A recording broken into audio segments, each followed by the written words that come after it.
Hello my YouTube family, Radhe Radhe, जय श्री कृष्णा। तो friend, मैं आज इस वीडियो में बताने जा रही हूँ कि मेरे पति को ये बीमारी कैसे लगा, उनका किडनी ख़राब कैसे हुआ। तो सबसे पहले इनको डायबिटीज़ की बीमारी हुई थी बहुत दिन पहले।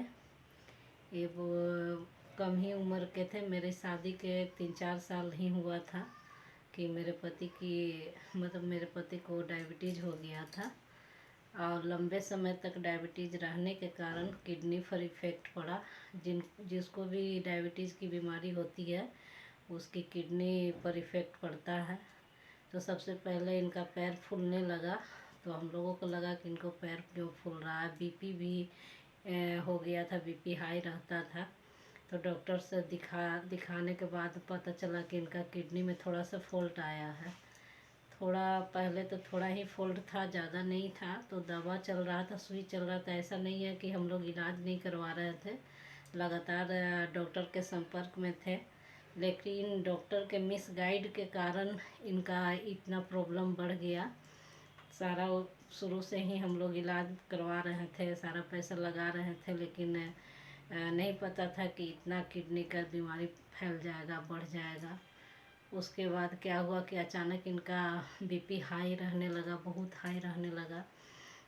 200 से पार हो जाता था। इनको सांस लेने में तकलीफ़ होता था, बहुत ही बेचैन हो जाते थे। उसी समय मैं बगल में ही डॉक्टर है, तो उन लोगों को बुला करके दिखाती थी और वो बीपी को कंट्रोल करने का सुई लगाते थे। कभी कभी हॉस्पिटल में हम लोग एडमिट भी करवाए, वहाँ भी बहुत पैसा लगा। एक बार इसी तरह इलाज कराते कराते ये बहुत सीरियस हो गए, तो इनको रेफ़र करवा करके हम लोग धनबाद में रहते हैं, लेकिन धनबाद का जो जलान हॉस्पिटल है बहुत ही ख़राब है, उसी में हम लोग दिखा रहे थे। उसमें एडमिट करवाए थे। तो एडमिट करवाए थे तो वहाँ डॉक्टर एडमिट करते के साथ इनका हालत को बिगाड़ दिया था और ख़राब कर दिया था। जब देखे कि मेरा पति का कोई अच्छा रिस्पॉन्स नहीं आ रहा है, अच्छा नहीं हो रहा है, और उनका बेचैनी बढ़ रहा था, मेरा आवाज़ भी नहीं सुन रहे थे, सेंसलेस होते जा रहे थे। तो हम लोग वहाँ आदमी लोग को बुला करके हल्ला वगैरह करवा करके वहाँ से रेफ़र करा के दुर्गापुर ले गए हेल्थ वर्ल्ड हॉस्पिटल में। तो वहाँ 8 दिन इनको एडमिट रखें। डॉक्टर वहाँ के अच्छे थे, तो अच्छा से इलाज हुआ। तो वहाँ वो ठीक होकर के घर आए और वहाँ फर्स्ट डायलिसिस हुआ। और उसके बाद जब घर आए तो 1 सप्ताह के बाद फिर बुलाए थे डॉक्टर। तो 1 सप्ताह तक इनका तबीयत ज़्यादा कुछ ठीक नहीं था, बराबर सांस फूल ही रहा था, तबीयत खराब ही रह रहा था। तो फिर हम लोग डॉक्टर के पास ले गए, तो डॉक्टर फिर रिपोर्ट करवाए, फिर देखे तो बोले नहीं, इनका वो बराबर अब डायलिसिस होगा। तो सप्ताह में अब 2 बार डायलिसिस होता है, दवा चलता है, सुई चलता है। और हॉस्पिटल में जब एडमिट थे तो 3-4 लाख का खर्च हुआ। उसके बाद 1 महीना फिर 60-70 हज़ार खर्च हुआ। अभी लगातार खर्च होते ही जा रहा है, और अभी महीना का 50,000 लगेगा, तब इनका डायलिसिस, दवा और सुई चलते रहेगा लगातार। और हम लोग सोच रहे हैं कि कहीं और लेकर जाएं ताकि इनका किडनी ठीक हो सके, लेकिन अभी ज़्यादा पैसा अभी नहीं है हाथ में। और डॉक्टर बोल रहे हैं कि इसका लास्ट उपाय है किडनी ट्रांसप्लांट करवाना।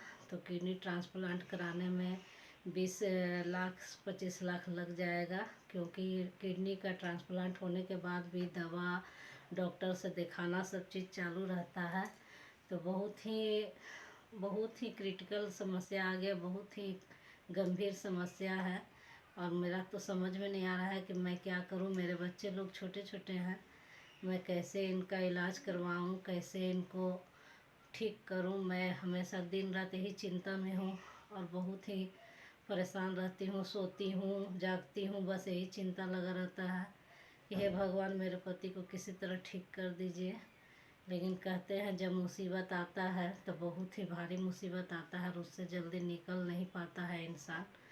और देखिए, सब भगवान के हाथ में ही है। मैं भगवान को बहुत मानती हूँ और उनके ऊपर विश्वास की हूँ। और तो सब मिला कर के यही बात है कि अभी बहुत ही पैसे की आवश्यकता है, और यूट्यूब पर तो मेरा एक और चैनल है राधिका रमन बिहारी, लेकिन यूट्यूब पर सक्सेस होना बहुत ही मुश्किल है और उससे पैसा कमाना। लेकिन फिर भी एक उम्मीद के साथ मैं इस चैनल पर आप लोगों से ये बातें शेयर कर रही हूँ। कहीं ना कहीं उम्मीद है कि शायद इससे मेरा कुछ हेल्प हो सके।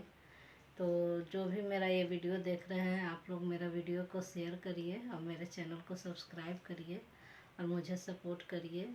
और मेरा शॉर्ट वीडियो में इनका डायलिसिस का सारा प्रूफ दिया हुआ है, मैं कोई झूठी बात इस पर नहीं कर रही हूँ। तो आप लोग मतलब सपोर्ट करें। यहीं पर मैं वीडियो का विराम करती हूँ। धन्यवाद।